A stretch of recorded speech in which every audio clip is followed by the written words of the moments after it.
Well, maybe this would be an unusual answer. I would say the Chronicles of Narnia, simply because when I was maybe 8 or 9, my mom read that entire series to me and my brothers, and I just fell in love. I was intoxicated by this universe that he had built with just black letters on a white page.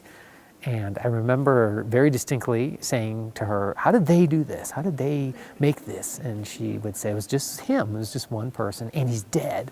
And that kind of blew my mind too, that his voice lived on.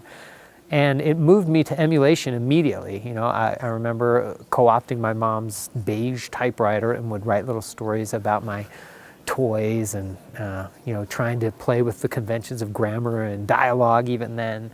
So, you know, it may not be a book I return to a lot or a series of books I return to in my adulthood, but it was the first window into the magic of, you know, the democratic, inexpensive magic of leaving your home and entering some other world, stepping through the wardrobe, in a sense.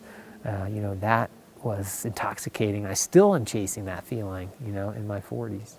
You know, there's something so special about reading on your own and reading privately, but sharing and reading aloud, especially with a child between generations, it's so great. Sometimes, you know, in Europe, you'll see, you know, like an adult, somebody our age, reading to an older parent on a bench or something, and, you know, I always am just pause and think, you know, this is such a special thing, and we need to see more of that here in the United States.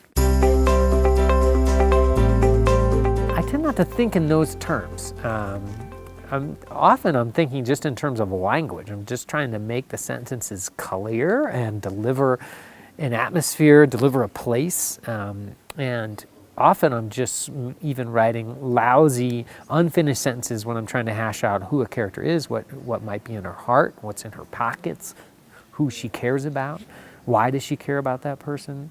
And so sometimes that stuff all suggests plot. I'm never really thinking in terms of, you know, what will happen next. So some of those things are suggested by the longing inside of a character and the place and the weather and the time that something's set.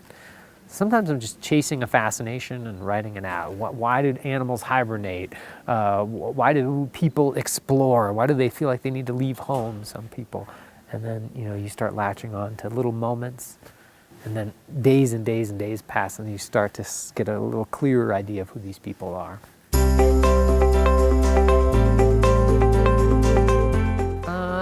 Yeah, there's more panic in a novel, I think.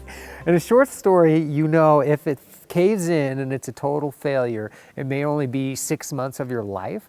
But in a novel, once you get a year or 2 years in, you know, you've got your family's kind of riding on your back, and you feel like you need to figure out how to make this thing work. You've built this car, but it doesn't run, and it doesn't have a top on it, and it doesn't have a good paint job on it yet. And, so I often am a little more panicky, but that said, there's more room in a novel. You can take a little more time to describe a table or describe the weather in the morning. And there's so much pressure on a short story to be economical with your words that sometimes that pressure can be a little paralyzing too. Yeah, I usually feel a little more freedom and fun with a short story. I feel like I can try and experiment and push myself a little more because I'm more willing to let it fail. Yeah, I do, especially lately. Well, gosh, maybe my whole career. Occasionally I'm drawn to these really big topics: Alzheimer's, apartheid, the Holocaust, World War II, and reading about the destruction of human beings or the erasure of memory can start to wear on you psychically, so I'll try to take breaks and work on other things, whether it's a magazine piece or a short story that's maybe totally unrelated in some way. Having a few days off from that material can sometimes help you heal and also maybe give you a little perspective so that when you do go back to it, you can kind of see it with fresh eyes again. Probably a novel, I hope. Knock on wood. I'm working on one, and it's a big mess. And it's probably more complicated than all the light we cannot see in terms of its structure, so it's driving me a little bit crazy, but I don't know. I'm not happy unless I work on it a little bit each day, so I'm just trying to continue to make time even when I travel to open the file and keep dreaming it out. Whether or not it caves in or not, I just don't know yet.